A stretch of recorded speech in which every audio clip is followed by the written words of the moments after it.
میرعلی طالبوف در دهه به نام صدلوی شریف دهات گلستان ناحیه واسه او را استفاده ثمره‌بخش قطعه زمین نزد حبلگی در مقیاس دهات ناحیه و بین همسایه‌ها صاحب احترام گردانیده است. مساحت این زمین آنقدر کلان نباشد هم لیکن امک میرعلی آن را ثمره‌ناک استفاده نموده حاصل خوب به دست آورده است. اكيد مهنت طلب میکنه، مهنت میکنیم، میجنبیم.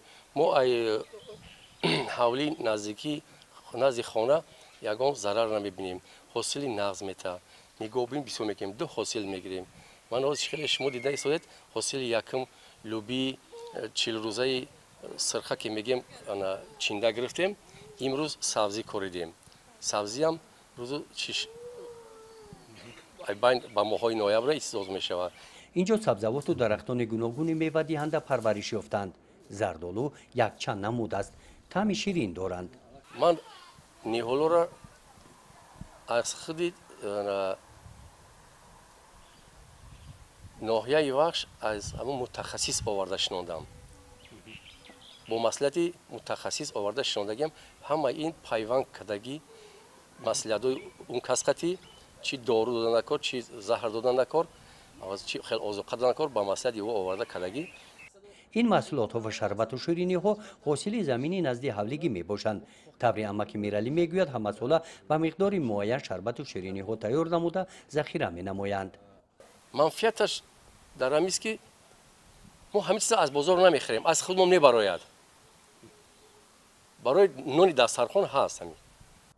امک میرعلی در برابر استفاده ثمره‌ناک زمینی نزد حبلگی و محیط طبیعت میدان منزل استقامتیش توجه ظاهر نموده با پرورش این گونه گل‌های زیبا آن را به گلستان مبادل گردانیده است.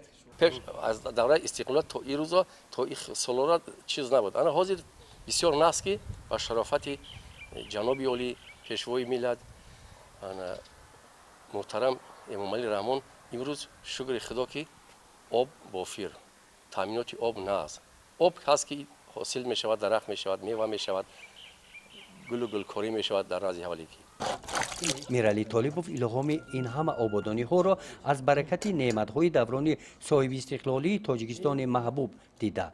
با چنین دستاویزها در سمت کارهای آبادانی محل و استقبال جشن سالگرد استقلال دولتی جمهوری عزیزمان آمادگی دیده است. گزارش خواجه نظریف خدای نظر ظهوروف از ناحیه واسه برای برنامه اطلاعاتی نوید.